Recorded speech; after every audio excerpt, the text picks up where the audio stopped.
کسی صورتش را گرفته در تهران، محمود درویش می‌خواند. میان هر کلمه پوست می‌اندازد نگاه، در انتظار زمان دید.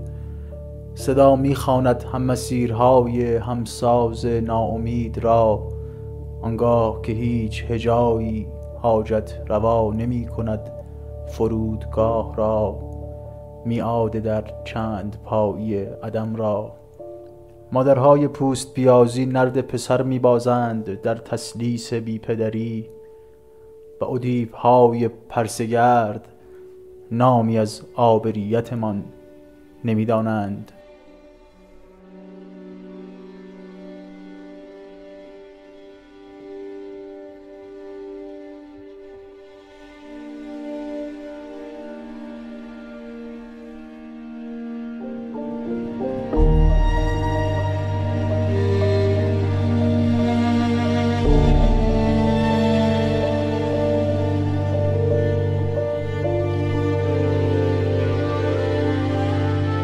واهی گفت سهراب نیست آنکه پشتش به ماست.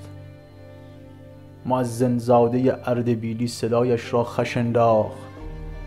لا اله الا گلوله و قسم به غین غزه، آن ارضی که درش چیزیست سزاوار زیستن. و زنی که در جمجمه اش انتحاری برپا بود نشنید. گفت کسی صورتش را گرفته در تهران، از سالها گرفته، از رشور گرفته، از دختر همسایه گرفته و پس نمیدهد به کس.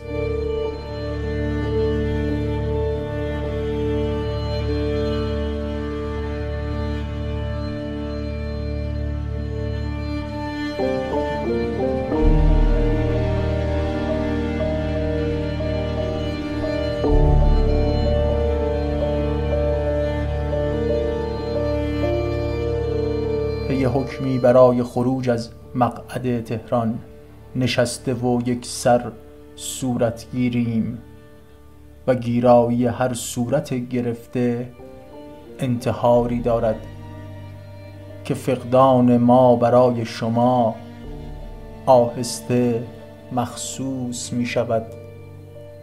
بپرسید از مادران مانده، از سیفون عمر، از تگری رستم بر نعش مظلوم.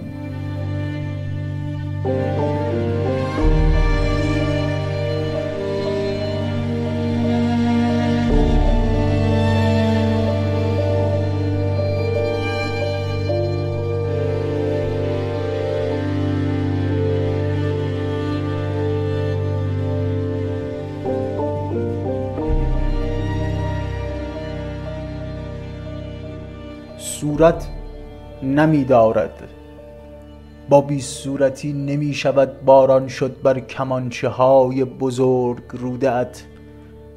وقتی خیال شامل شدن هم نداری دیگر، تن سپرده به ویز ویز عصب‌های مصرفی، در صراحی علیلی که گفت جان من دریغ شد در غیاب آن خروجی چهارم سمت چپ، نرسیده به بریدگی لهجه پامالیان، کنار مصادیق بی حنجره خاورانیان، نشسته با ما تحت صورتگیرانیان. و بعد تا شو و مقعد تهران را ببوس که انسداد بوسیدنیست.